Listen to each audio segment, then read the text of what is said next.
Shalom, queridos, graça e paz da parte do Eterno. Estamos entrando aí nesta manhã de ressurreição para celebrar o nosso Deus. Quero te convidar para que você esteja conosco nessa que vai ser uma festa. Sim, uma festa de tudo aquilo que Deus conquistou na cruz do Calvário por todos nós. Então eu quero te convidar para estar conosco nesse momento onde nós vamos estar celebrando aí nessa manhã de Páscoa, celebrando a morte e a vida do nosso Senhor e Salvador Jesus Cristo. Então você que vai estar conosco, já compartilhe aí com os seus amigos, convide-os para estar conosco, onde nós temos a certeza de que Deus vai fazer algo maravilhoso em nossas vidas. Convide aí através do seu compartilhamento. Nessa manhã vamos falar de algumas coisas que representam a ressurreição de Cristo. Vamos tratar das tristezas desse mundo, vamos falar dos incômodos do Cristo ressurreto na vida de algumas pessoas que ainda não decidiram por Cristo de fato. Vamos falar sobre o amor que veio através da ressurreição, que era a recuperação daquele que foi o maior discípulo de todos, Pedro, que estava ali no meio da ressurreição, vendo Jesus de longe, como muitos hoje que diz que ama a Cristo, mas enxerga Cristo de longe, porque não consegue se aproximar dele, não consegue amá-lo da forma que ele é de fato. Então nós vamos falar sobre isso, uma das maiores representações do Espírito Santo. Vou pedir também à bispa que compartilhe aí com os amigos dela, para somar conosco.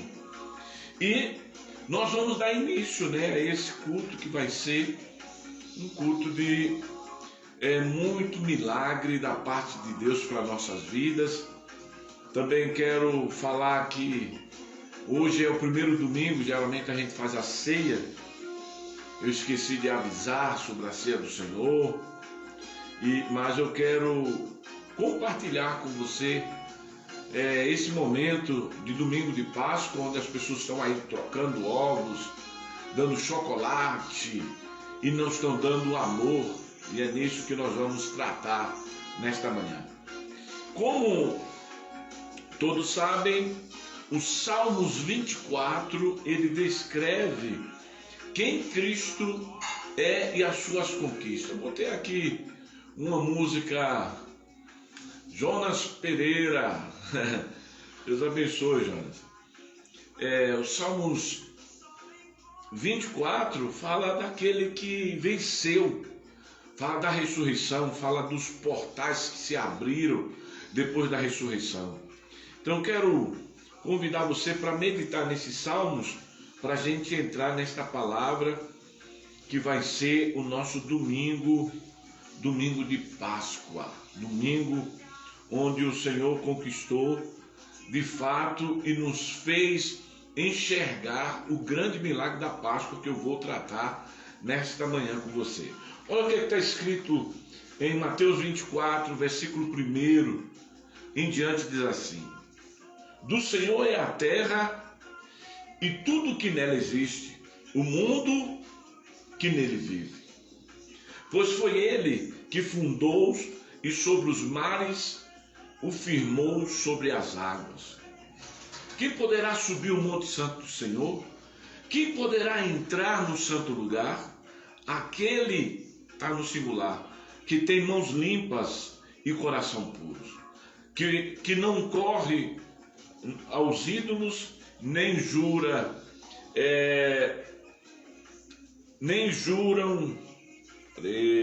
falsos, não jura por deuses falsos, eles receberão a bênção do Senhor e Deus, o seu Salvador, lhe fará justiça. São assim aqueles que buscam a face, ó Deus de Jacó. Abram-se os portais, ó portas antigas, para que o Rei da Glória entre. Quem é o Rei da Glória? O Senhor, forte e valente, o Senhor valente na guerra.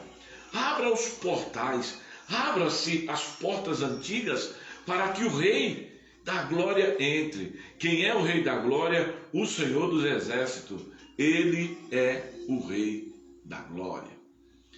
Esses salmos é a grande expressão da vida de Jesus na terra. Você vê que no versículo 1, a Bíblia chega a dizer bem assim: do Senhor é a terra e tudo o que nela há, o mundo em que ele vive, pois ele quem fundou os mares e afirmou. Fala de Deus. Aí na hora que ele chega aqui, quem poderá subir no santo monte do Senhor? Aqui, quem poderá entrar no lugar santo? Aqui as duas expressões da ressurreição. Do monte que Cristo santificou, o monte da caveira, onde ali ele se ofereceu por todos nós, fazendo com que aquele monte que representava pecado e morte fosse santificado pela presença dele. E foi ali onde ele finalizou, onde ele finalizou a grande história, quando ele morre para a ressurreição no domingo da Páscoa.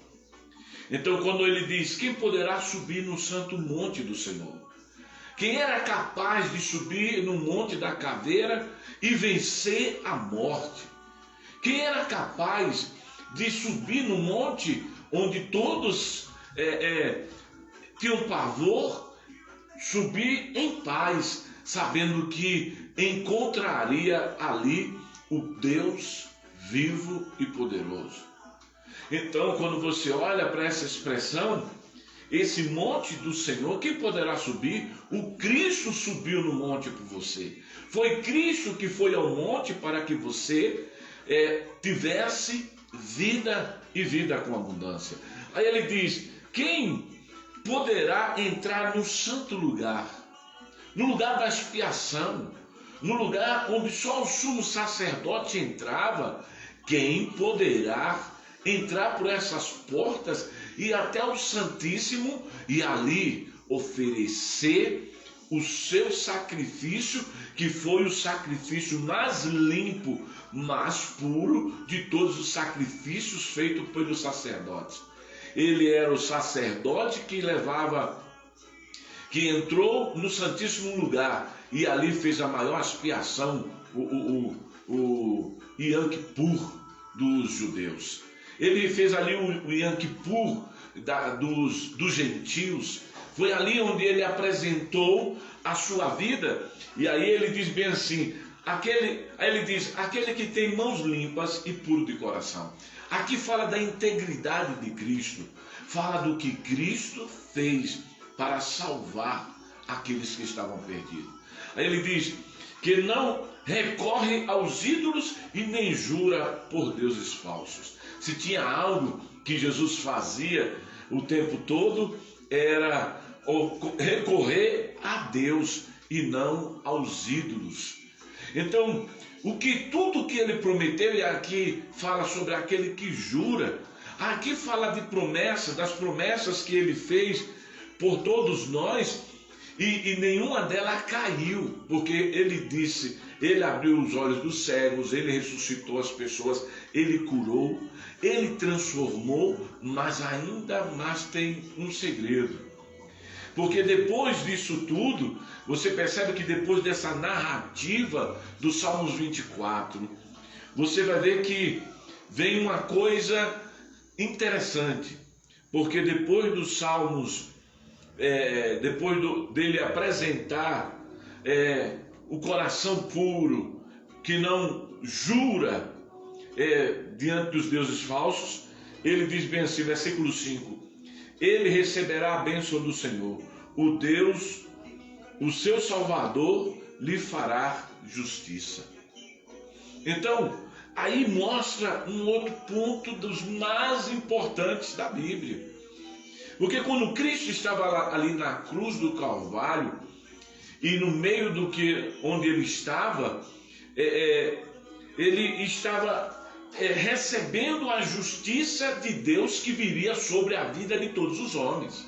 Agora Deus, ele está agindo com justiça, ele receberá a bênção, que foi a ressurreição, a salvação, e aqui diz o seguinte: o seu Salvador lhe fará justiça, ele certamente receberá do Senhor a justiça, sendo tirado daquela situação.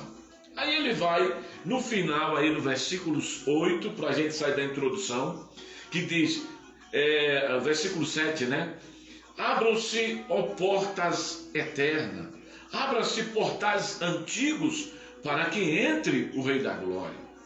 Quem é o Rei da Glória? O Senhor forte, forte e valente, o Senhor valente na guerra. Olha que expressão poderosa de um Deus maravilhoso que na cruz do Calvário fez tudo isso, se tornou justiça de Deus, foi abençoado, prometeu e cumpriu, agora realiza, agora ele volta ao céu. E é a partir daqui, desse Deus forte, valente em guerra, abra-se portais antigos para que entre o Rei.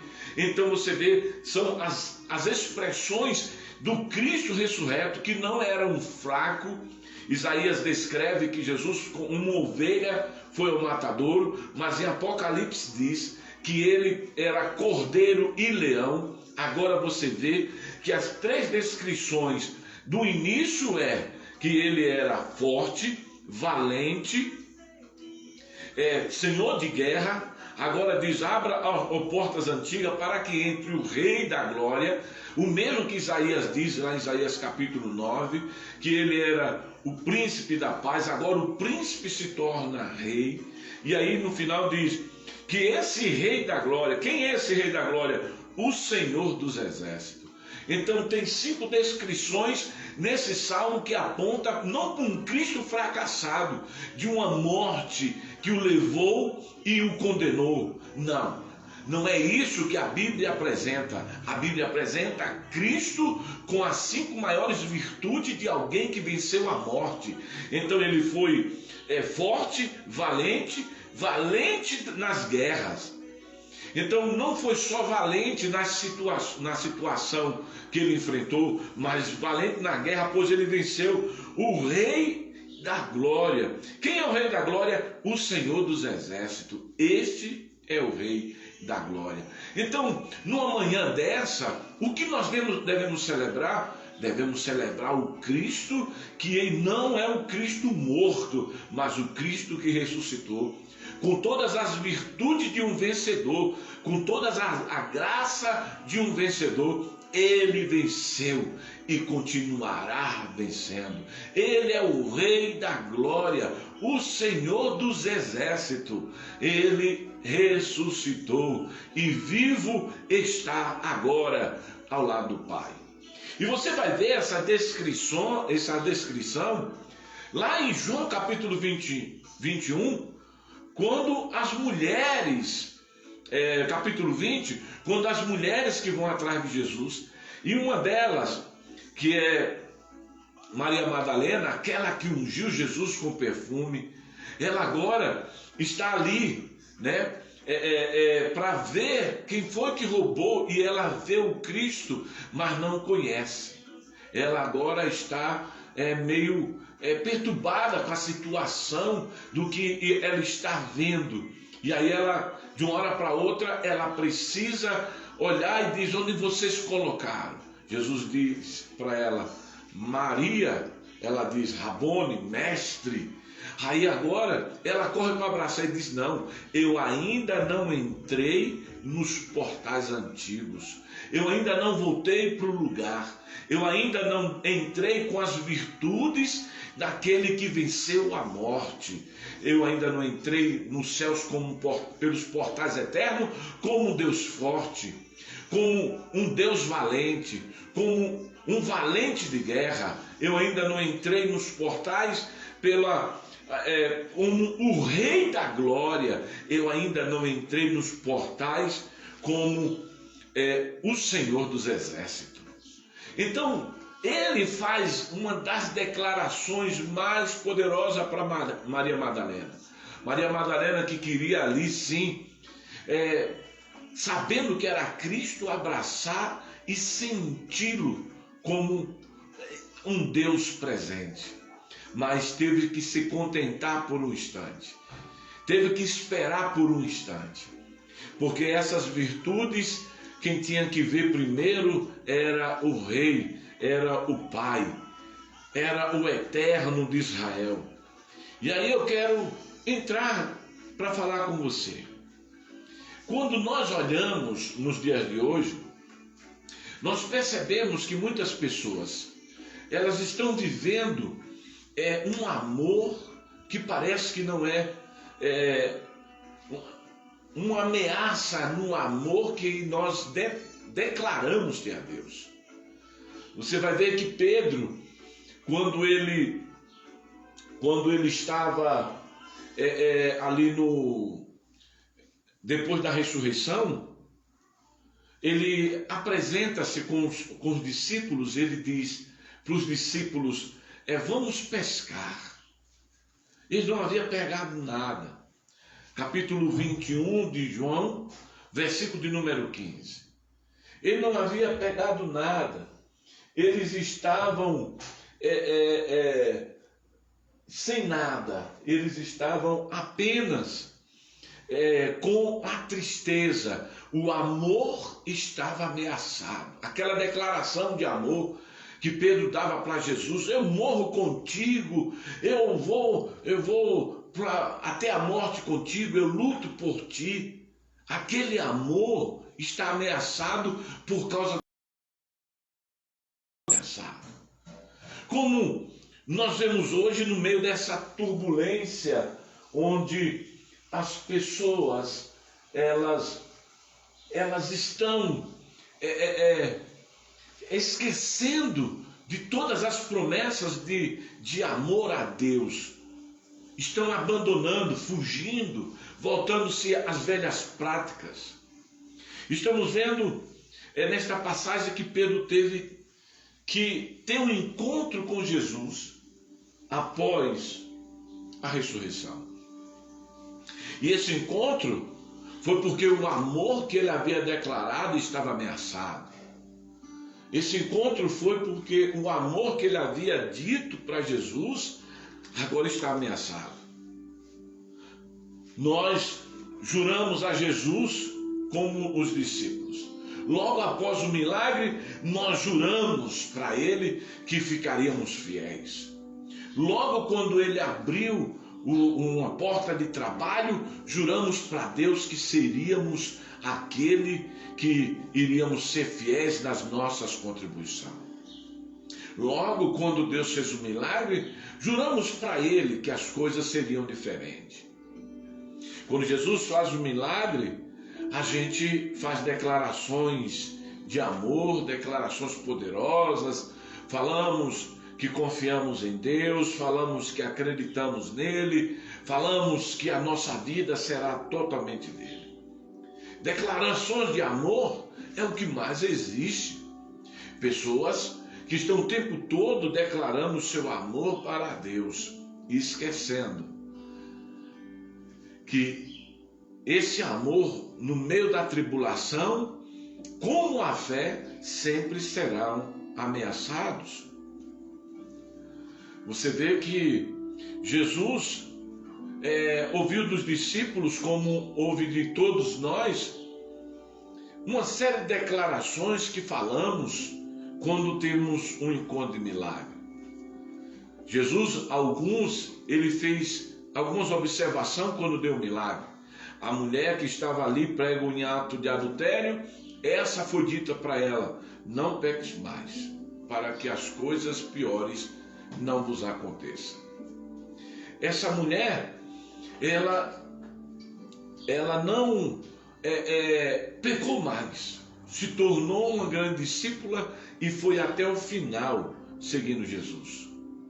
Mas a maioria daqueles que cristãos, dizem ser cristãos, estão agora mergulhados em uma série de fatores onde o amor que eles declararam para Deus agora está sendo ameaçado por uma pandemia, por um vírus, por algo que está acontecendo na vida deles. Eles estão esquecendo as declarações de amor. Mas olha, se tem algo que a ressurreição mostra, é que a pessoa que ressuscitou, que prometeu ressuscitar, não desistiu e não deixou de cumprir até o fim aquilo que havia prometido. Ele prometeu que ressuscitaria. Isso quer dizer que ele não morreria antes de ressuscitar. Isso quer dizer que ele não abandonaria o projeto dele, como a maioria de nós abandonamos o nosso projeto de amor a Deus, de nos dedicar à obra, de fazermos isso ou aquilo outro. Essa é uma manhã de celebração, uma manhã de vitória, uma manhã de conquista, mas não tem como se falar de um amor ameaçado numa ressurreição. Porque diz, nós nos juntamos a Jesus e aos outros após o milagre, e Jesus instruindo para lançar a rede ao lado. E eles deixam de pescar pescaram tantos peixes que não conseguiam puxar a rede para o barco. Isso mostra milagre. Os homens juntamente com Pedro e Jesus, e diante de poucos peixes, eles agora estão vivendo um milagre. Os pescadores vão encontrar o Jesus ressurreto com mais uma proposta de algo para eles. Eles estão aliviados quando eles percebem que era Jesus, depois das afirmações que amava a Cristo, mas havia abandonado as promessas que ele havia dito. O que isso quer dizer? A palavra do cordeiro e ovelhas são usadas muitas das vezes porque Jesus chega para Pedro e diz, se tu me amas, por 3 vezes ele perguntou, tu me amas? Parece que nós não entendemos. O que Jesus estava dizendo é, o teu amor por mim está ameaçado.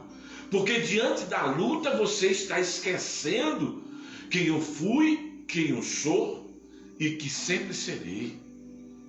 O amor de Pedro por Jesus estava ameaçado, por isso que agora parece que ele se volta para a sua antiga paixão. O amor por uma pesca que nunca dava certo na vida dele. O amor estava ameaçado. Jesus estava entrando no cenário para mostrar que antes da Páscoa, os judeus recebiam o cordeiro, bebiam, festejavam, eles eram como ovelhas bebês, também que necessitava do cuidado do bom pastor. Mas agora o cordeiro foi levado para a casa e na casa onde ele foi levado, ele foi ali sacrificado, conforme o texto lá de Êxodo capítulo 12, quando o Senhor manda eles matar o cordeiro, entrar em casa, fechar a porta. Olha onde o cordeiro foi morto. O cordeiro foi morto dentro de casa. Foi dentro da casa que o cordeiro, o representante da Páscoa, foi morto. Ele foi morto dentro de casa, onde o amor tem que prevalecer, o amor por Cristo tem que prevalecer.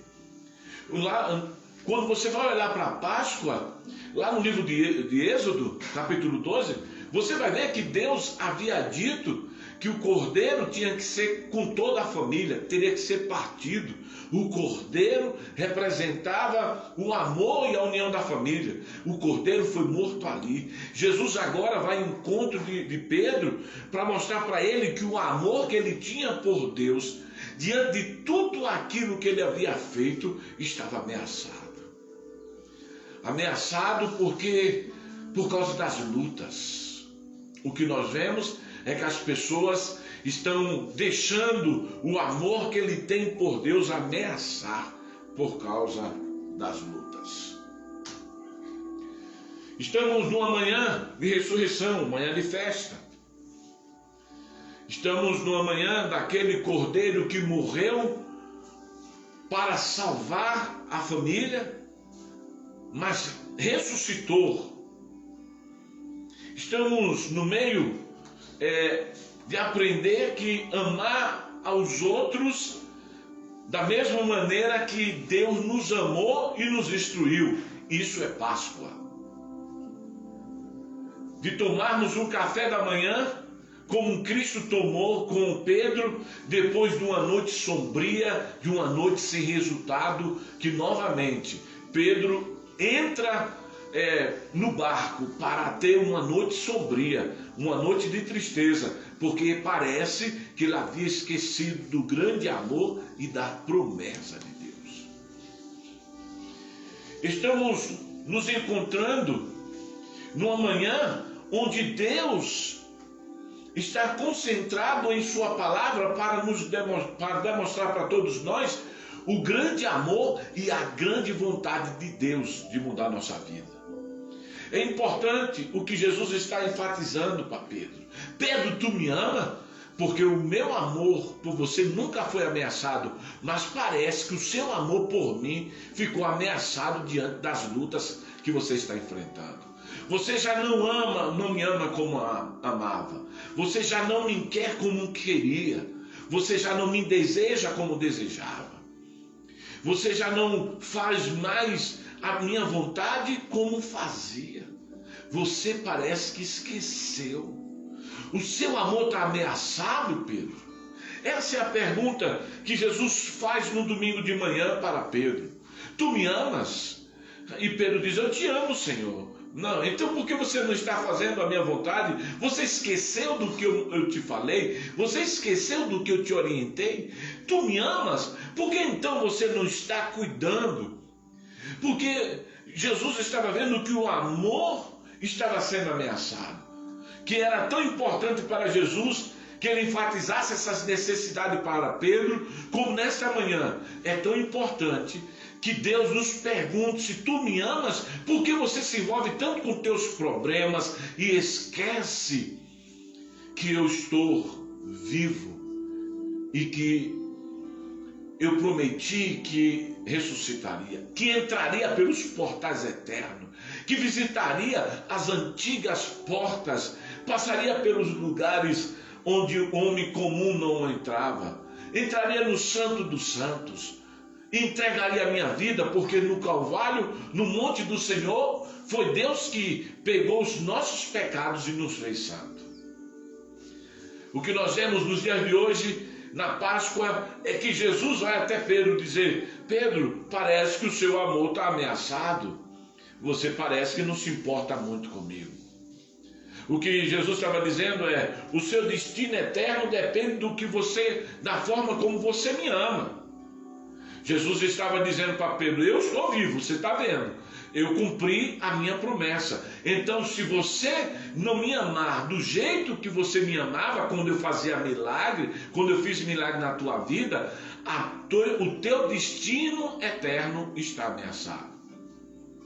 No meio dessa pandemia, dessas lutas, dessas batalhas, no domingo de Páscoa, nós temos que avaliar, será que o meu amor por Cristo não está ameaçado? Será que o meu amor por Deus não está ameaçado? Porque para o meu destino eterno depende do tipo de amor que eu tenho para com Deus. E se eu andei esquecendo do meu amor, se você ama a Deus, então você vai para o céu. Se você ama Jesus, então você não vai para o inferno. Era isso que Jesus dizia para Pedro: tu me amas? Se você ama a Deus, então você vence a morte. Então olha 3 frases do que Jesus pergunta quando percebe que o amor de Pedro está ameaçado. Ele pergunta para Pedro: tu me amas? Amo, Senhor, então apacenta minhas ovelhas, então vá para o céu. Pedro, tu me amas? Eu amo, Senhor. Ah, que bom, então você não vai para o inferno. Pedro, tu me amas? Amo, Senhor. Então tá bom, então você não experimentará a morte, porque eu venci. Além da morada eterna do que Jesus tem para nos dar, é importante que o nosso serviço fale de quem somos. E aí Jesus apresenta o meu amor. O meu amor está ameaçado por Jesus no domingo de Páscoa. Tá? Por quê? Porque os meus serviços para Deus diz o quanto o meu amor existe, o quanto eu amo a Deus. É isso que Jesus disse para Pedro lá em João 21:15. Tu me amas? Eu amo, Senhor. Então por que você não trabalha, não zela em fazer com zelo, dar importância àquilo que a sua tarefa, o seu serviço? Querido, é fácil descobrirmos quando o nosso amor a Deus está ameaçado. É fácil.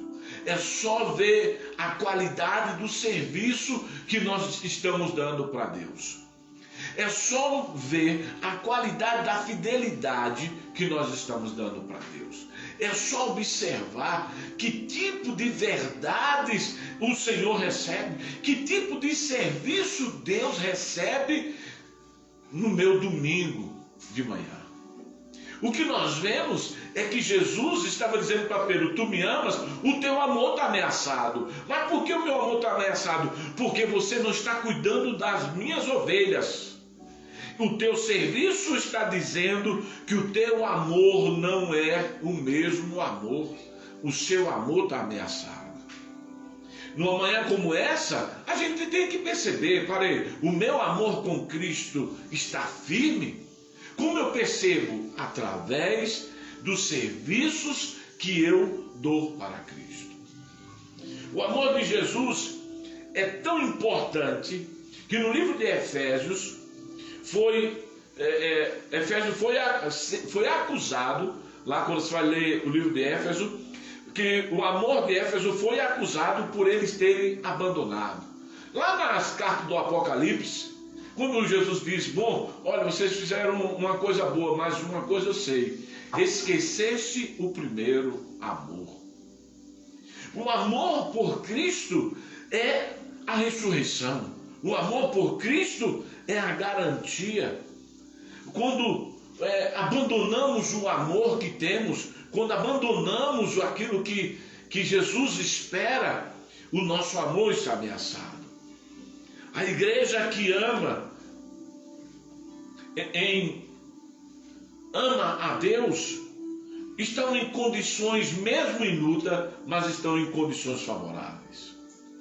Quando nós notamos os cristãos de várias denominações, nós vamos ver que o amor deles estão sempre fora de Deus. O amor deles está fora da Bíblia. O amor deles está fora do grande amor de Deus. Por isso que Jesus pergunta para Pedro: o quanto, Pedro, você me ama? Deixa eu perguntar para você: como é que você pode dizer para Jesus que você o ama? A igreja de Éfeso estava trabalhando, estava fazendo algumas coisas, estavam vivas, mas havia abandonado o amor. Ou seja, o amor de Éfeso por Cristo e pela igreja estava ameaçado. Na Páscoa, Jesus vai procurar saber como é que está o nosso amor por Ele, se está ameaçado ou não. Se nós estamos fazendo o que Ele pediu ou não. Se o nosso serviço é que mostra o nível de qualidade que temos com Deus. Então a pergunta é: responda, o quanto você ama a Deus? E a resposta você pode dar olhando para o tipo de serviço que você dá para ele. Porque Jesus pergunta para Pedro: tu me amas? Então por que você não apacenta as minhas ovelhas? Quando nós vamos olhar, Pedro tem a fama de fraco, porque no meio da circunstância da crucificação, ele acabou se afastando, mostrando que o seu amor não era tão forte como com os outros discípulos também. Em Mateus 26:33, Pedro disse: mestre, que tudo caia por sua causa, se tudo vier contra ti, eu nunca vou desistir de ti. Depois de 3 dias, Pedro não estava mais se gabando do seu amor por Jesus. Não era aquele amor forte, nem dele e nem de muitos discípulos. E o que nós vemos é que as experiências de Pedro, ao ver Jesus vivo, era a experiência que ele voltou novamente a pescar, quando ele deveria estar ligado no amor e na perseverança de Cristo. Então,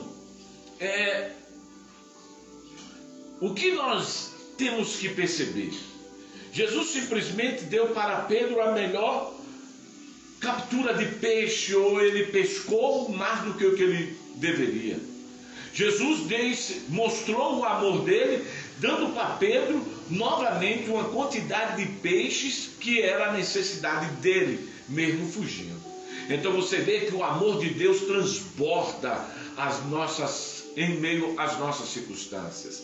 O amor de Deus sempre vai resolver as nossas lutas. O amor de Deus sempre vai nos levar para um lugar melhor. Quando nós olhamos Pedro com suas redes cheias, nós percebemos que o fracasso de Pedro não impediu que o amor de Deus transbordasse. O que nós vemos é que a ameaça do amor de Pedro não pôde impedir que Jesus desse para ele o milagre. Pedro amava os seus bens naquele instante mais do que Jesus. Em outros lugares, como muitos cristãos hoje, que talvez olham muito mais para as coisas do que para Cristo. O ego de Pedro precisava ser verificado. Ele precisava mostrar para os outros que tipo de amor ele tinha, e a única forma de Pedro mostrar isso era cuidando deles. Pedro não cuidou dos discípulos. É só você ver lá em João capítulo 21, no versículo 1. Pedro estava ali naquela noite triste e disse: eu vou pescar. E aí os outros discípulos disseram: eu vou com você. Olha o que ele estava preocupado com ele. Pedro nunca se preocupou com os outros, só com ele. Ele estava ainda como muitos cristãos que não entendem o amor de Cristo, que está preocupado apenas com eles e não com os outros. Aí você vê Jesus dizendo: você me ama? Então por que você não está cuidando dos outros? Jesus quer um amor honesto. Jesus quer um amor que venha demonstrar-nos dedicação. Jesus quer um amor que demonstre o amor dele, cuidando dos cordeiros. Precisamos lembrar do que Jesus tem para nós. O amor que move as coisas pelos outros. O amor que providencia o pão e o peixe para alguém. O amor que providencia o fogo para aquecer a alma daqueles que estão frios. Foi isso que Jesus fez, porque quando ele desembarcam ali no meio da Páscoa, no domingo de manhã, eles agora estão tendo um encontro com Jesus. E esse encontro com Jesus é o Jesus que providenciou aquilo que o amor é capaz de providenciar. O fogo para aquecer a alma fria, o pão para alimentar o corpo e o peixe para trazer proteção, prosperidade e alegria. O amor é muito mais do que palavras. O amor são feitos. Ninguém pode olhar para o amor e se gabar, porque guarda os mandamentos. Foi isso que aconteceu com o jovem rico, lá em Mateus capítulo 19, que foi até Jesus e disse: bom mestre. Aí Jesus diz: ok, que bom, bom só Deus. E ele diz: ah, o Senhor é bom sim. Aí Jesus olha para ele e diz bem assim: mas para aí, o que é bom para você? Você guarda os mandamentos? Ele diz: eu guardo. Mas quando Jesus disse: mas você pode cuidar dos outros, você pode dar para os pobres alguma coisa, você pode oferecer para alguém alguma coisa, ele simplesmente se entristeceu e foi embora. Porque o amor não é conhecer a palavra, o amor não é ler o texto, o amor não é um fato dito por palavra. O amor sempre vai ser um gesto, sempre vai ser um ato. O amor sempre vai ser um ato. João 3,16. E Deus amou o mundo de tal maneira que deu seu Filho unigênito, para todo aquele que nele crê não pereça, mas tenha a vida eterna. O que nós estamos falando é que o amor não é apenas algo falado, tem que ser algo demonstrado. Às vezes dizemos para Deus que o amamos, mas nunca evangelizamos, nunca pregamos. Nesse domingo de Páscoa, avalie, no meio da sua crise, no meio da sua luta, será que o teu amor não está sendo ameaçado? Da mesma forma que Pedro, lá em Mateus 26, quando ele diz: Senhor, ainda que o Senhor, mais tarde, à tarde, ainda que o Senhor venha cair, eu cairei contigo. Para onde você vai a partir daqui? Deus estava perguntando para Jesus, para Pedro. O amor requer uma atitude de dentro para fora. O amor não é uma atitude apenas daquilo que nós expressamos de dentro, mas é algo que nós fazemos do lado de fora.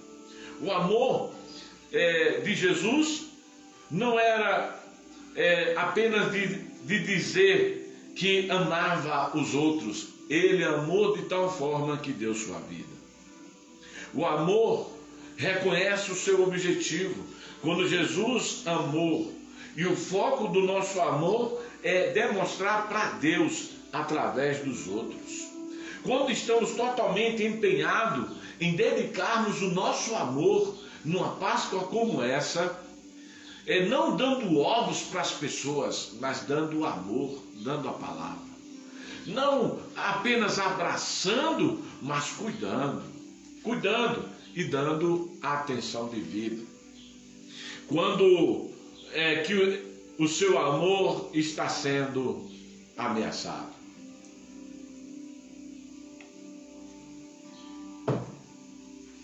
Deixa eu te levar para o segundo ponto desta palavra. Eu estou mostrando para você que o amor está ameaçado.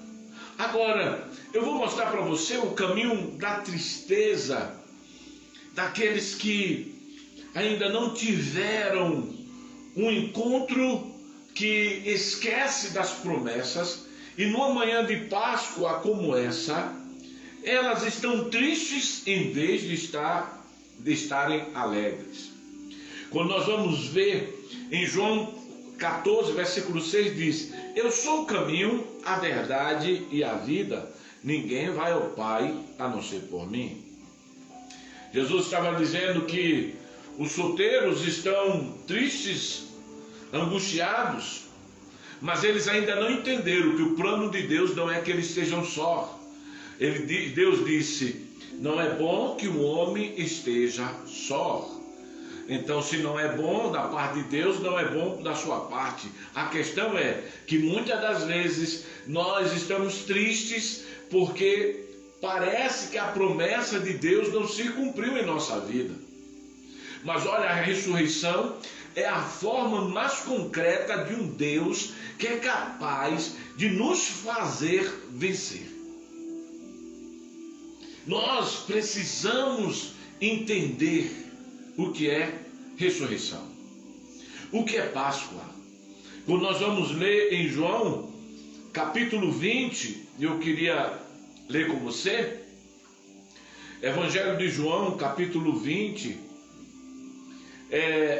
no versículo 15 em diante, diz assim: e disse, mulher, por que está chorando? Por que você está procurando? O que você está procurando? Pensando que fosse o jardineiro. Ela disse, Senhor, se o Senhor levou embora, diga-me onde o colocou e eu levarei. Jesus disse para Maria. Então, voltando-se para ele, Maria clamou, mestre, que significa Rabone, que significa mestre. Jesus disse, não me segure, pois ainda não voltei para o Pai.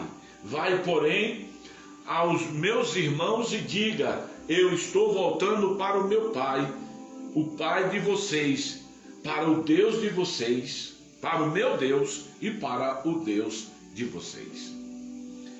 O que Jesus mostra é que numa manhã como essa, não deixe que o seu amor seja ameaçado. Também não deixe que a tristeza invada o seu coração. E a tristeza aqui refere-se às pessoas que não entenderam que Jesus disse, eu sou o caminho, a verdade e a vida, ninguém vai ao Pai senão por mim. Deus criou a humanidade em família. Em Gênesis capítulo 2, versículo 18 diz, então o Senhor disse, não é bom que o homem esteja só, farei um ajudante adequado para ele. O plano de Deus sempre foi relacionamento.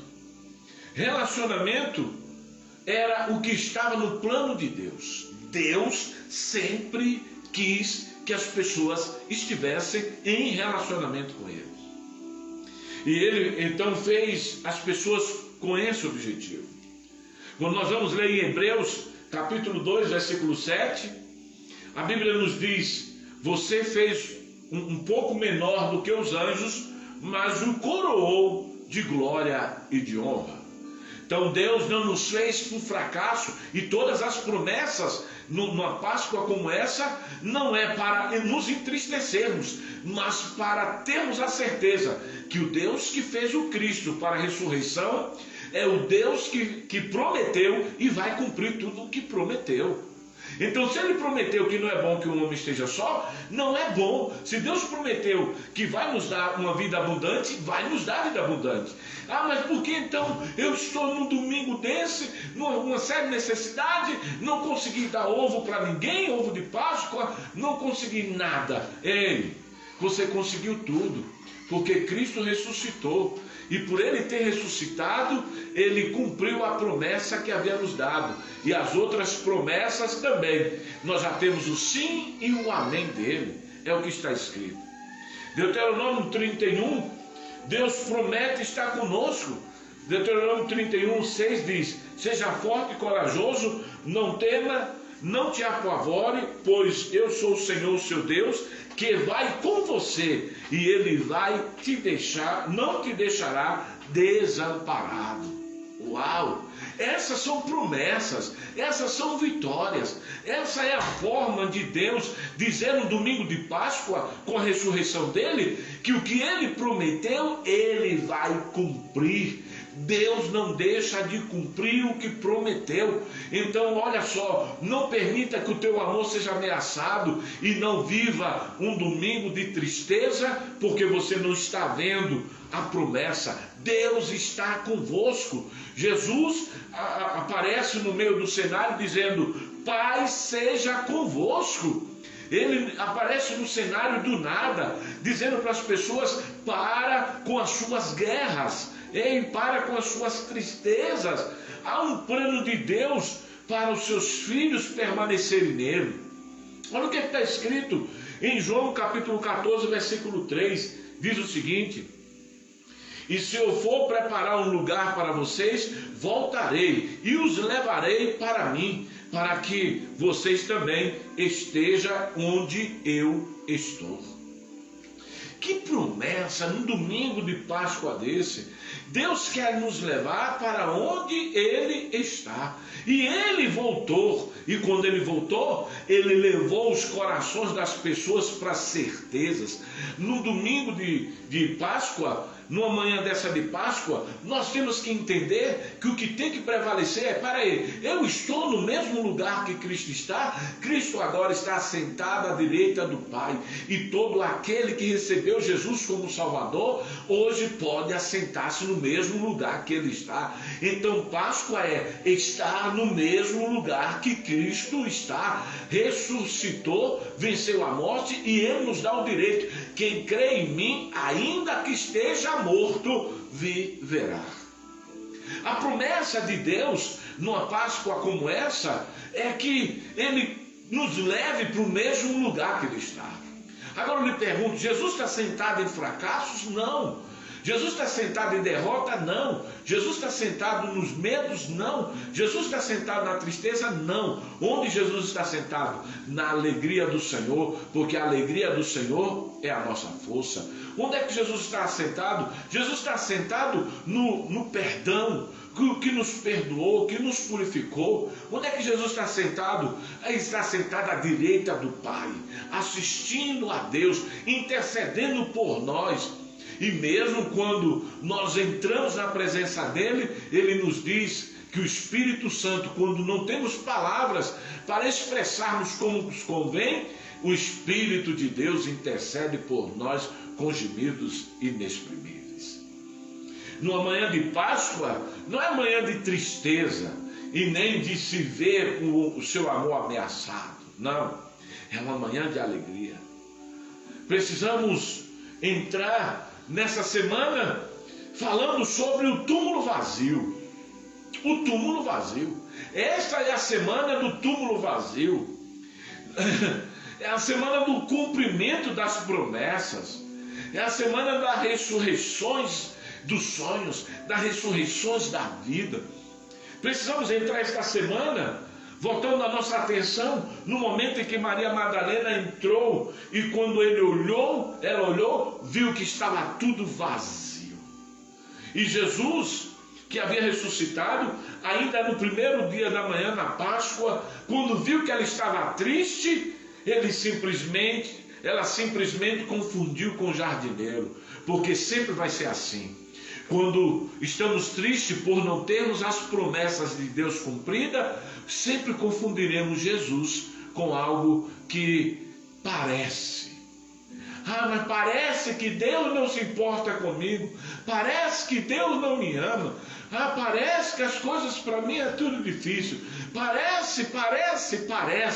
Ei!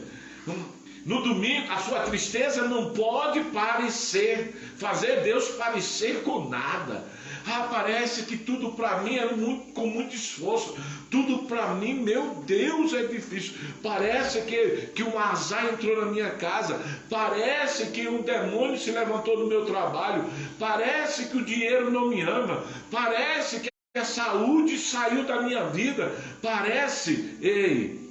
Só se compara a Deus com o parece aquele que está triste.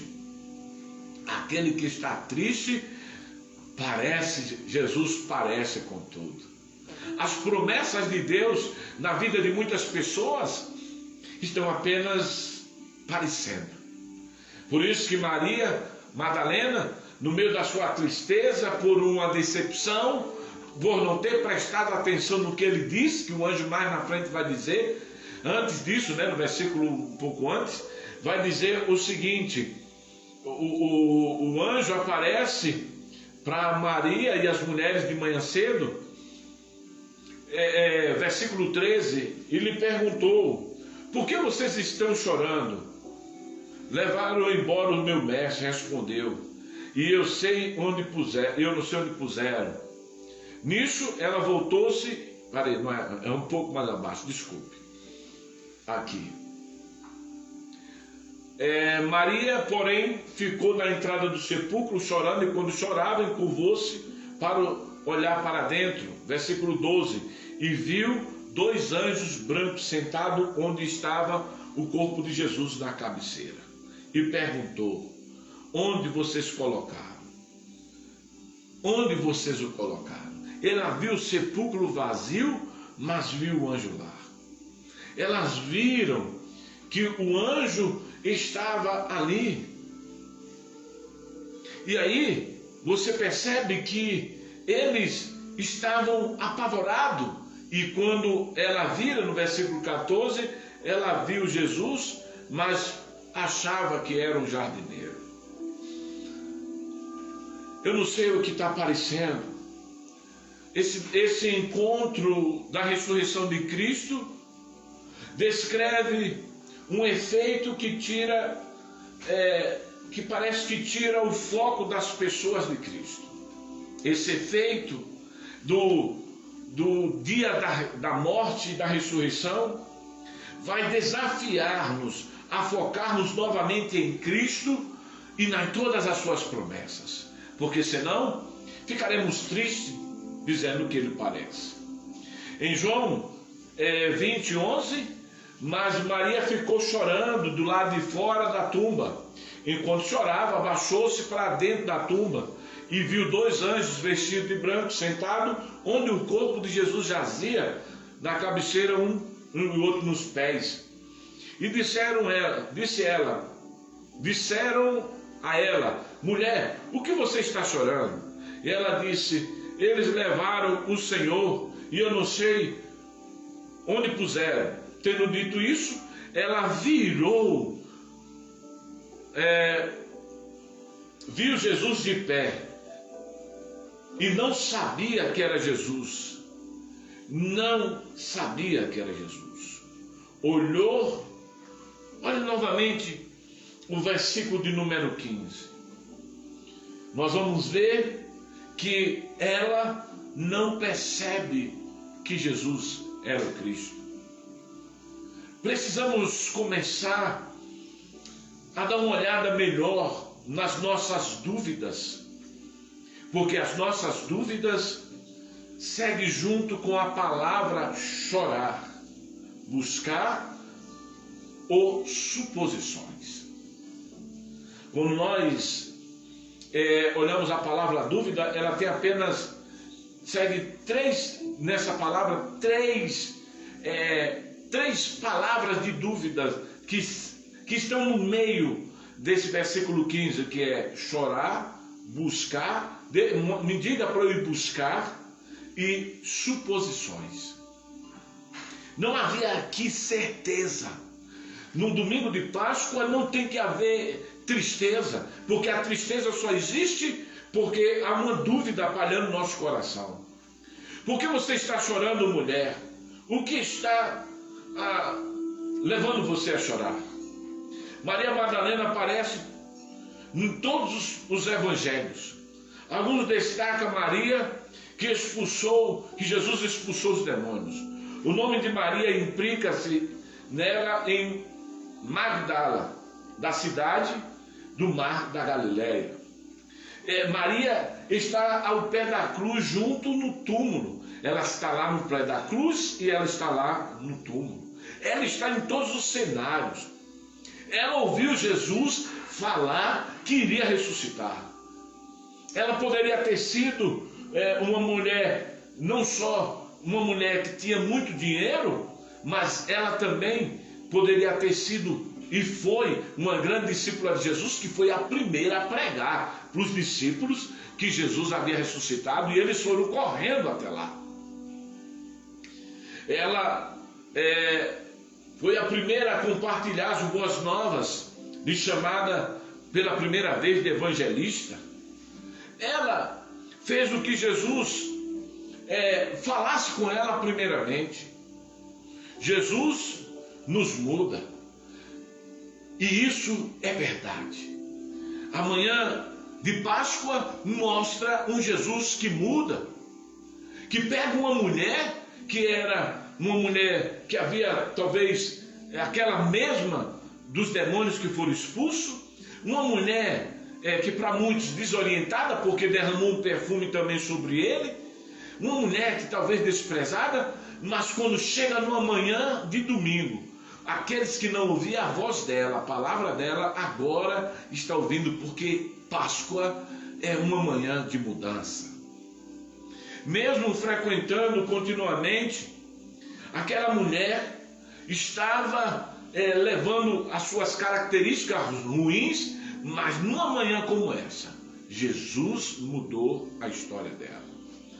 Maria nunca permitiu que as circunstâncias e os seus sentimentos mudassem a opinião que ela tinha e o amor que ela tinha por Cristo. Talvez por não ouvir que Jesus ressuscitaria, ela agora estava procurando um corpo apenas para demonstrar o amor, diferente de Pedro, que se afastou de Jesus para o mar de Tiberíades. Ele se afastou porque o amor dele estava ameaçado, já o amor dela não. Então você percebe que Jesus, numa manhã de ressurreição, ele olha para aqueles que o amor está ameaçado e olha para aqueles que a dúvida está tomando conta do seu coração. O que nós vemos é que Jesus, você vai ver algo incrível no que está sendo dito. Maria resolveu deixar que as circunstâncias negativas influenciassem na vida dela. Você vê que Pedro deixou que o amor fosse ameaçado, mas agora a tristeza está roubando de Maria a sua fé. É por isso que numa manhã de Páscoa, de túmulo vazio, é a semana do túmulo vazio, a semana em que o Senhor cumpriu o que Ele disse, que foi triste a dor, foi triste o que Ele levou sobre si as nossas dores, mas Ele não permitiu que o sepulcro continuasse cheio com o seu corpo, que o sepulcro continuasse cheio das promessas que não se cumpriu. Ele não permitiu que o sepulcro continuasse cheio das promessas, das alegrias, dos milagres que Ele havia prometido. Jesus não deixou o túmulo cheio de realizações, de sonhos e de projetos das pessoas, não. Jesus esvaziou o túmulo. Ele esvaziou o túmulo não só para tirar o corpo dele, mas para tirar com ele todos os nossos sonhos que haviam acumulado no sepulcro, as nossas tristezas, as nossas amarguras, que encheu o túmulo junto com Jesus. Ele agora, quando sai de lá, ele esvazia o túmulo, ele deixa lá sua presença dos anjos para dizer para mim e para você: você se esqueceram do que ele havia dito? Você se esqueceram do que ele lhe disse? Que ele iria ressuscitar o terceiro dia? Que o túmulo iria ficar vazio?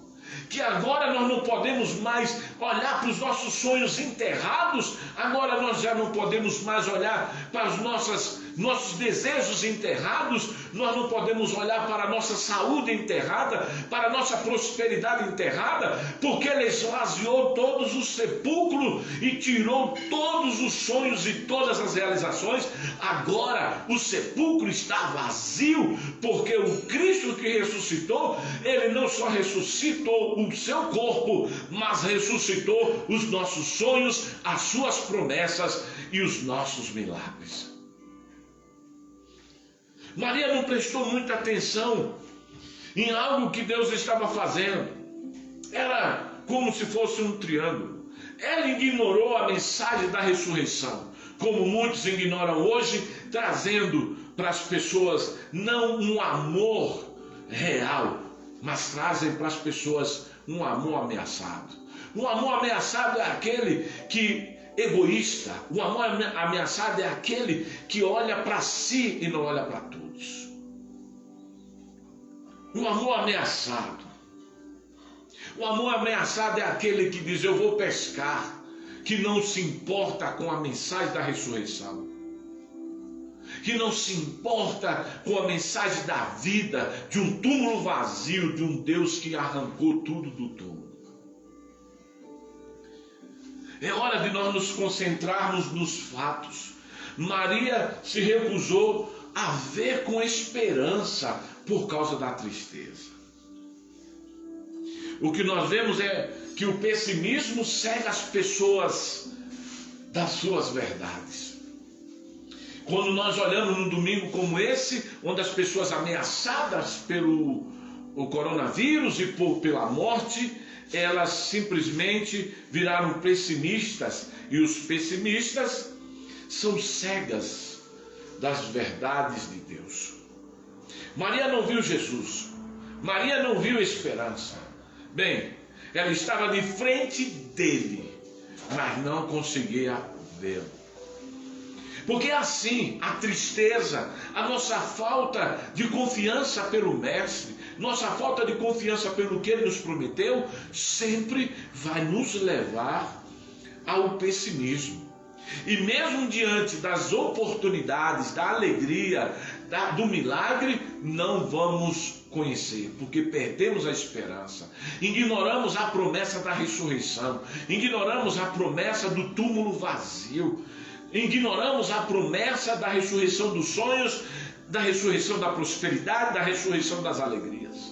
E agora estamos cegos no nosso pessimismo, porque o pessimismo e a tristeza e a dúvida mata a nossa fé. O pessimismo faz mal para que venhamos desonrar a Deus e confiar plenamente nele. O pessimismo faz com que as pessoas fiquem fracas e incapazes.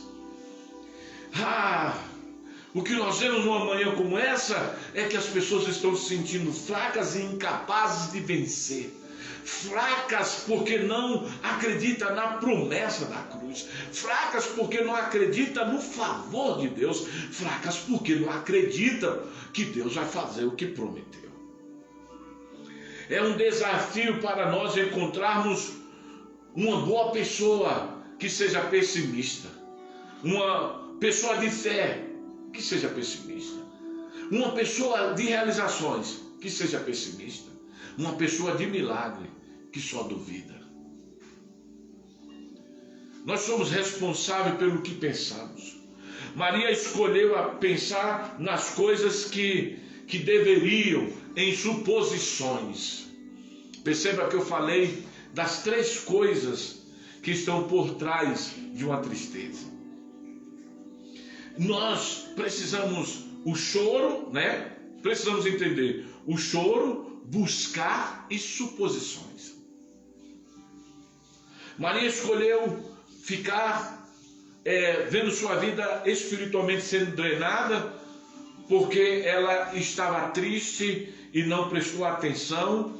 Agora ela leva tudo como se fosse culpa dela.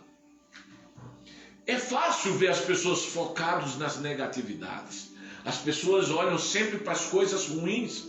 Elas não conseguem ver a coisa boa. Olha para Maria. Onde vocês colocaram? Vocês roubaram? Vocês são ladrões? Não. Ela estava dizendo para os anjos que não reconheceu o ser espiritual que estava diante dos olhos dela. Ela nunca tinha tido um encontro com anjos. Conheceu a Deus encarnado, mas não conhecia anjos. E agora ela vê 2 anjos e pergunta: vocês são os ladrões? Onde vocês colocaram o corpo dele? É fácil focar no que é negativo. Tudo aquilo que é bênção, a gente acha que é problema. Não, quando a coisa não dá certo, nós estamos caminhando para a vitória, alguma coisa acontece, aí a gente diz: não foi porque Deus não quis. Suposições, foco no negativo. É porque Deus não quer, eu vou desistir. Imagine quantas pessoas desistiram porque viram uma circunstância. Os discípulos desistiram porque viram a cruz. Você desiste porque vê o quê? As pessoas estão desistindo das promessas. O foco é sempre no negativo. Não, tempo sim. Mas Deus prometeu lá em Deuteronômio 31:6 que Ele estaria conosco. Nunca, as pessoas sempre vão dizer: porque eu, Senhor. Isso é negatividade. Nunca tem o suficiente para fazer aquilo que o Senhor manda. Negatividade. Páscoa não é lugar de tristeza e nem de negativo. É lugar de festa, de celebração. Muitos ficam dizendo, eu sou o problema, eu sou o problema. Como eu gostaria de poder recuperar todas as energias emocionais que eu perdi diante dessa tristeza. Às vezes, eu gastei tanto tempo, eu gastei tanto tempo me perguntando com tantas coisas emocionais negativas, que eu acho que é o mesmo que você faz. Porque uma circunstância sempre nos leva a esquecer das promessas. Ei, Páscoa é lugar de túmulo vazio. É quando Deus tira do túmulo tudo aquilo que morreu da sua vida. Páscoa não é um lugar ou um momento de tristeza. Todas as vezes que você pede à criança alguma coisa, se ela tem pouco, ela diz não. Mas todas as vezes que ela tem muito, que ela olha e ela vê que tem muito, ela sempre te oferecerá. Deus não depende de quanto Ele tem. Tudo que Deus tem, Ele te dá. Ele deu tudo para você. Afinal de contas, Jesus era tudo que Deus tinha. E Ele deu tudo para demonstrar o seu amor para conosco. Todas as preocupações que você sentiu, todas as faltas de energia, toda a vez que você sentiu vontade de desistir, foi a mesma coisa que Maria Madalena estava sentindo. Agora perguntamos para Maria, o que você está procurando? Essa é a pergunta. O que é que você está procurando no domingo de Páscoa? Você procura um Cristo que ressuscitou ou um morto? Você procura uma promessa que vai se cumprir ou as suas dúvidas? No domingo como esse, que a pergunta foi feita para Maria, o que é que você procura? No domingo de Páscoa é a mesma pergunta que se faz agora. O que você procura? A resposta talvez seja o mestre morto, ou o meu amor ameaçado, a minha tristeza, meu pessimismo. O que é que você procura? O que é que você está chorando? O que você está procurando? Você está rastreando o quê? O que é que você quer encontrar? Porque numa manhã de Páscoa, perceba muito bem, Maria procurava um Jesus morto, mas encontrou um Jesus vivo. Numa manhã de Páscoa é hora de você encontrar as coisas vivas e não mortas. É hora de você olhar para o sepulcro e ver que ele está vazio, não só do corpo do Cristo, mas também vazios, porque os nossos sonhos que estavam mortos, ele tirou da morte e ele nos deu a vida. Nós devemos entender o que estamos procurando. Ela encontra um Cristo vivo, encontre a sua vida viva, encontre a sua família nesse domingo de Páscoa vivo, seus relacionamentos, a sua prosperidade. Afinal de contas, ele ressuscitou e ele está vivo. A pergunta que parou Maria no caminho foi: Maria, você está com vergonha de buscar Jesus?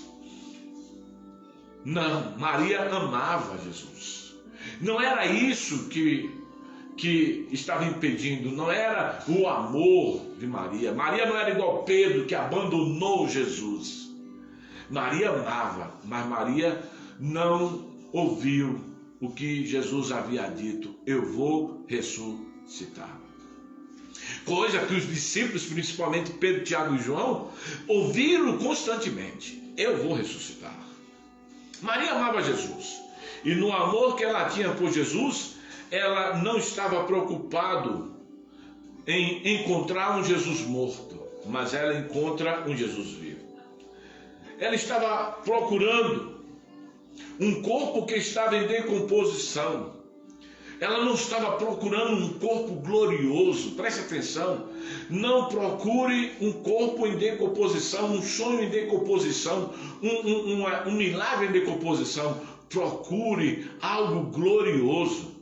Se ela estivesse procurando Cristo num corpo glorioso, ela teria encontrado. Mas ela procura Cristo em um corpo morto, em decomposição.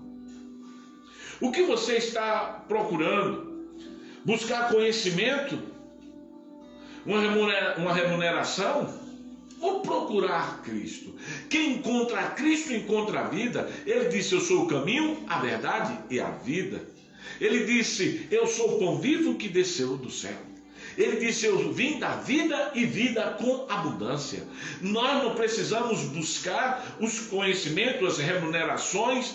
Nós temos que procurar Jesus, porque quando encontramos o Jesus glorificado, numa manhã de Páscoa, encontramos tudo o que sonhamos.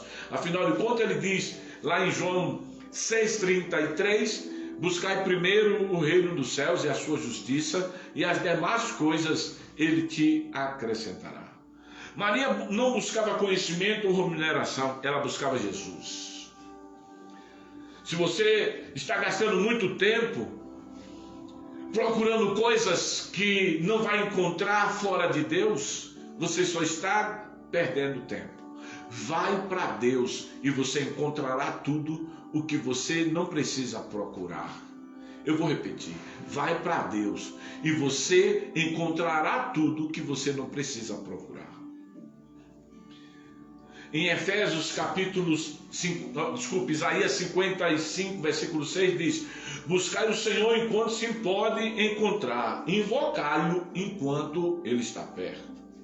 Como Maria, mesmo não estando bem, Jesus nos fará bem novamente. Perceba que quando Maria encontra Jesus no meio da sua tristeza, Jesus disse: Maria, ela ouviu e reconheceu a voz de um Jesus que apenas chamava o nome dela, mas ela não reconheceu, não lembrou de quando ele disse que ia ressuscitar.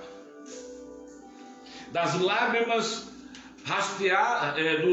dos rastreamentos de Maria, ela encontra um Jesus na frente dela, não como um morto em decomposição, mas como um Jesus que suportou a morte de cruz e ressuscitou. E não traz marcas de fracassos, mas marcas de quem venceu a cruz, marcas de uma cruz que está vazia, marcas de uma espada que estava apontada para nós, de uma lança que estava apontada para nós. Ele mostra marcas, não marcas de feridas, mas marcas de vitória. Por isso que Paulo disse: eu trago em mim as marcas de Cristo, que são as marcas da vitória. Por isso que ele diz: eu posso todas as coisas naquele que me fortalece. É num domingo desse que a sua Páscoa tem que reinar. Maria estava tão envolvida nos seus próprios pensamentos que ela não reconheceu Jesus. 3 em cada 4 brasileiros cristãos indicam que eles não estão buscando o Cristo ressurreto hoje. Como a maioria das pessoas pode ser cristão se elas não reconhecem Cristo? Como as pessoas podem dizer eu sou cristão se elas não conseguem, se o amor delas está ameaçado, se a tristeza se aprofunda e o leva ao pessimismo? Muitas pessoas querem fazer de Jesus um mero homem. Muitos estão fazendo de Jesus um homem comum, apenas um criador do universo. Em João capítulo 1, no versículo de número 1 e 3 diz: no princípio era o verbo, e o verbo estava com Deus, e o verbo era Deus. Ele estava no princípio com Deus. Todas as coisas foram feitas por meio dele, e sem ele nada do que foi feito se fez. Acredite que muitos cristãos hoje estão acreditando em Jesus, mas não estão o reconhecendo. Muitos não estão reconhecendo Jesus como deveria reconhecer. Acredite no que eu estou lhe dizendo. Numa manhã como essa, tem muitos que estão tristes, que não estão acreditando em um milagre da parte do Deus que prometeu. Acredite no que eu estou lhe dizendo. Hoje tem muitas pessoas que estão crendo que o túmulo está cheio. Não só cheio com Cristo, o corpo de Cristo, mas também com as coisas que morreram na vida deles. Acredite no que eu estou lhe dizendo. O senhorio de Jesus, ele é maior do que as nossas lutas. Por isso que eu comecei lendo os Salmos 24. Levantai, ó portas eternas, para que entre o Rei da Glória. Levantai, para que entre o forte, o valente, para que entre o valente dos exércitos. Levantai vós, portas eternas, para que entre o Rei da Glória. Quem é o Rei da Glória? O Senhor dos Exércitos. As 5 características do ministério de Jesus: um homem forte, valente de guerra, Senhor, Rei da Glória e Senhor dos Exércitos. Aquele que disse: eu poderia pedir ao Pai mais de 10.000 legiões de anjos, e isso o Senhor me enviaria. Ei, eu farei de tudo nesta manhã para encerrar esta mensagem, mostrando para você que a igreja de hoje está faltando Cristo.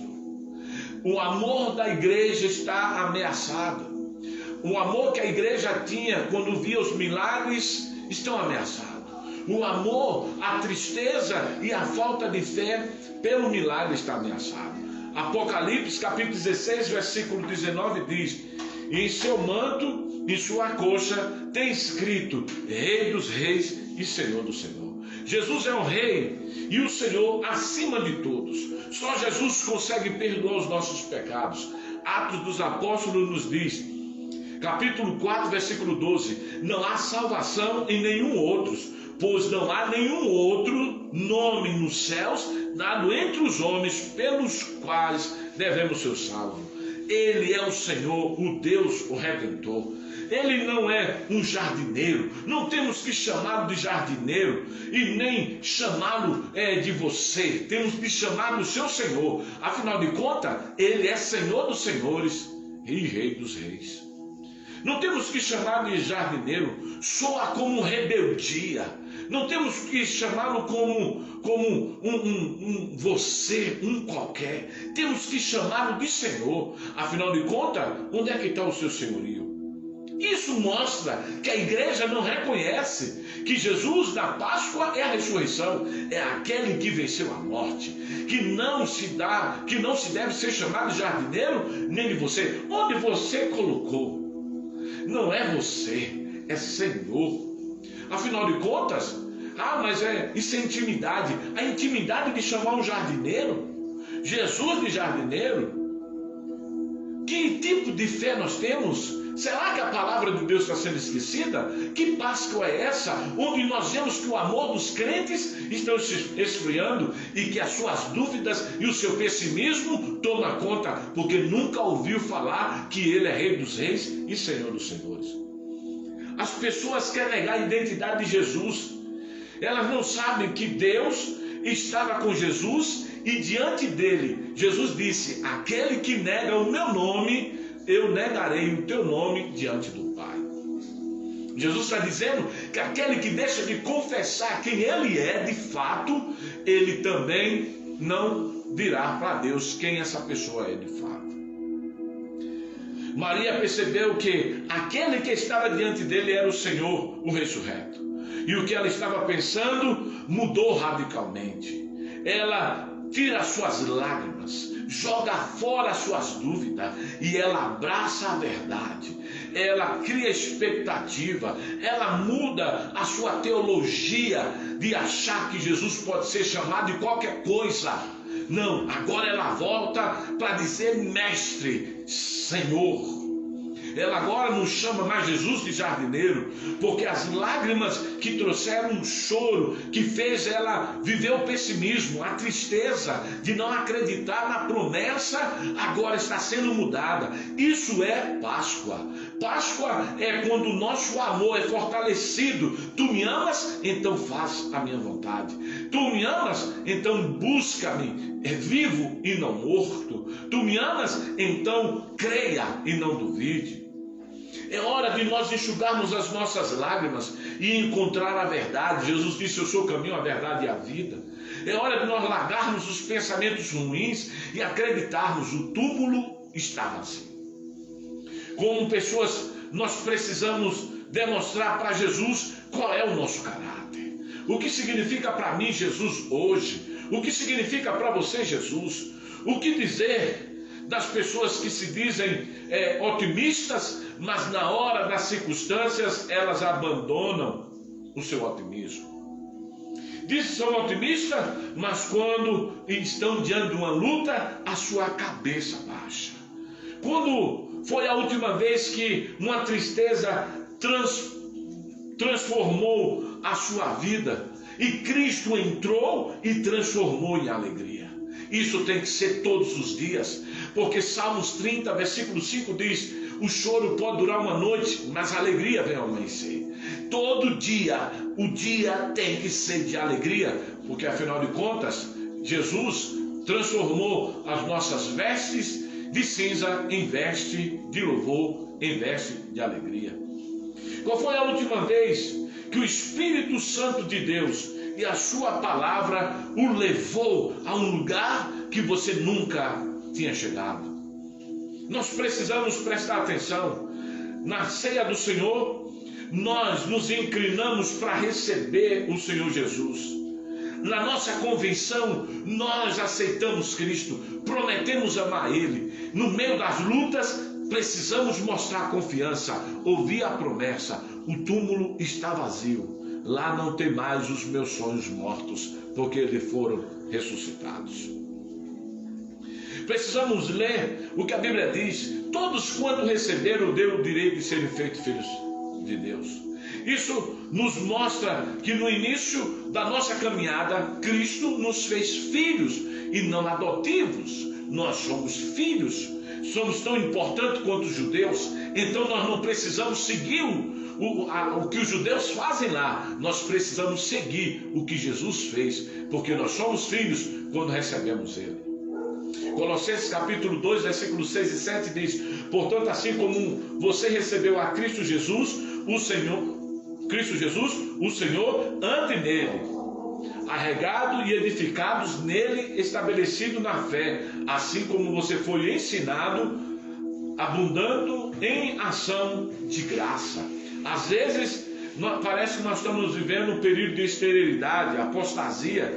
Parece que as pessoas começaram a ver tudo estragar e não conseguem ver o novo. Mas Cristo faz nova todas as coisas. Apocalipse capítulo 3, versículo de número 20, Jesus disse: eis que eu estou à porta e bato. Se alguém ouvir a minha porta, alguém ouvir a minha voz, eu abrirei a porta, entrarei na tua casa, cearei com ele e ele comigo. Esta é uma manhã de celebração. A passagem de João nos mostra sobre o motivo pelos quais precisamos estar em Cristo para uma ceia. Precisamos mostrar que Cristo é o Senhor. João capítulo 6, 53 e 54 diz: então Jesus disse: em verdade vos digo, que a menos que comais a carne do Filho do Homem e bebais do seu sangue, quem não bebe, na verdade vos digo que a menos que comais e bebais da carne do Filho do Homem, não tem a vida eterna. Quem não come não tem vida eterna. Quem se alimenta da minha carne e bebe do meu sangue tem a vida eterna, e eu ressuscitarei no último dia. É hora de comemorarmos e apoiarmos. Você precisa se apoiar não no seu dinheiro, na sua bolsa, mas se apoiar em Deus. É hora de nós olharmos para os pedaços que ainda sobraram dos pães e recolhermos, porque talvez estamos tão fragmentados. Porque quando Jesus disse: recolha os pães, os pedaços fragmentados, ele diz: agora reúna tudo. E 12 cestos cheios representavam o Cristo das 12 nações, que foi repartido. E os pedaços juntados mostra que Cristo está juntando a igreja para ser um só corpo, uma só nação. O que precisamos entender é que Cristo nunca nos abandonou. Nós precisamos recebê-lo todas as vezes por um ato de fé. Hoje é dia de recebermos a Cristo, de comermos. Hoje é dia de festejarmos o que Ele fez por nós. Hoje é o dia de corrermos para abraçar a nossa fé, de vivermos a nossa verdade, não a verdade do que achamos, mas a verdade do que aprendemos com Ele. Hoje é o dia de nós comemorarmos comemorarmos sim a ressurreição de um Cristo e não de um jardineiro, de um Senhor e não de um você, de um Cristo que é capaz de ser tudo aquilo que ele expressou, mas que nós, como Marta, como Maria Madalena, estamos tratando como se ele fosse uma pessoa qualquer.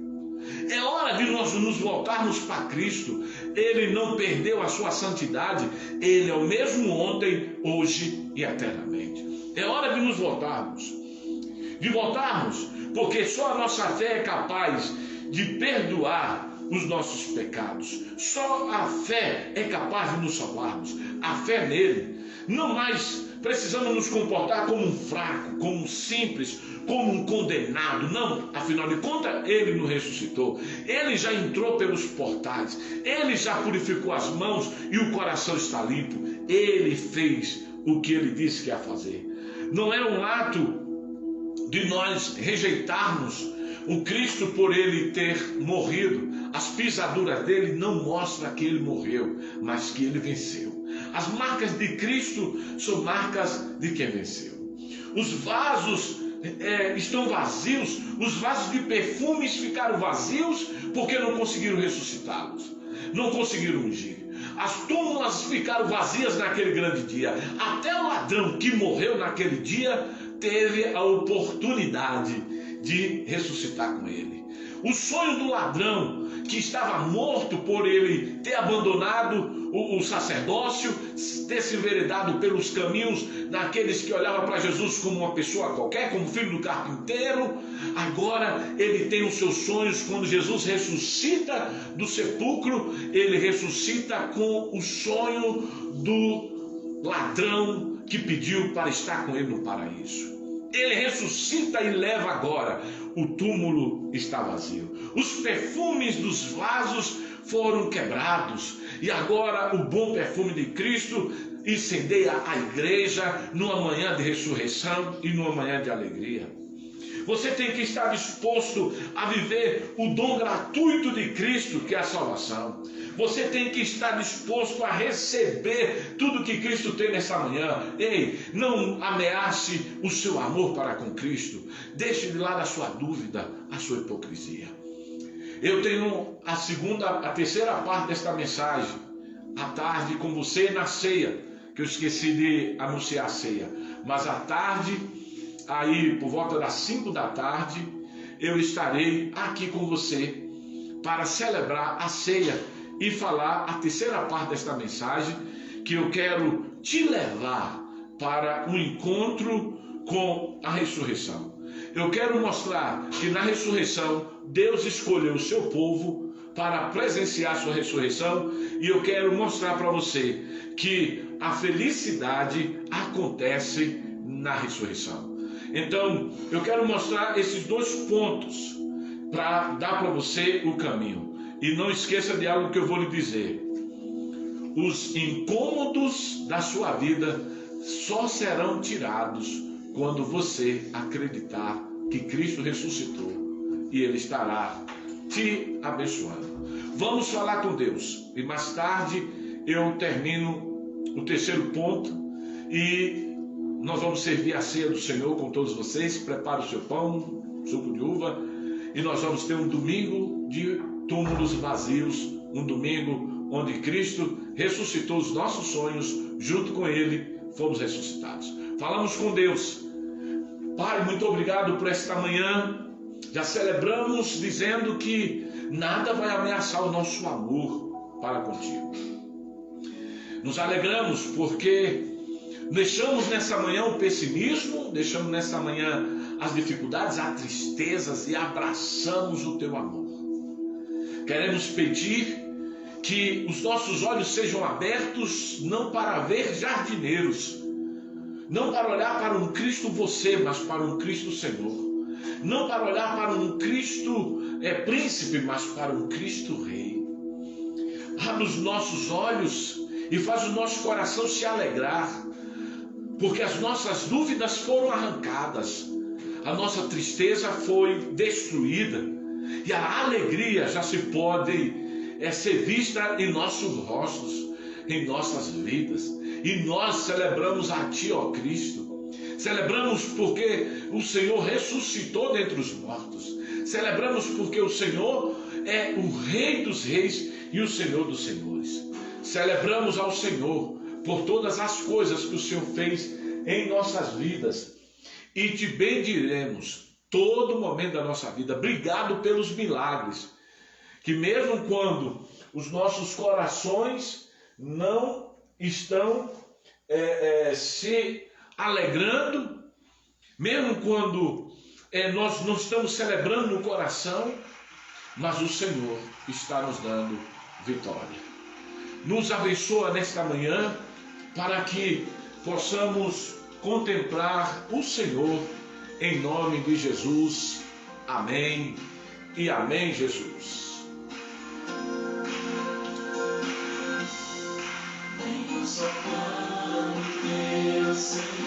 Aleluia! Nada deixará de se cumprir, porque nós temos a marca de Cristo. Queridos, não esqueça, mais tarde nós temos a nossa ceia em casa. Quero te convidar para estar conosco e vai ser um momento de milagre. Eu vou ver, talvez eu faça 7h30 da noite para 7 horas da noite, porque para ver se alguns vão estar vindo das igrejas e possam participar conosco. Deus abençoe.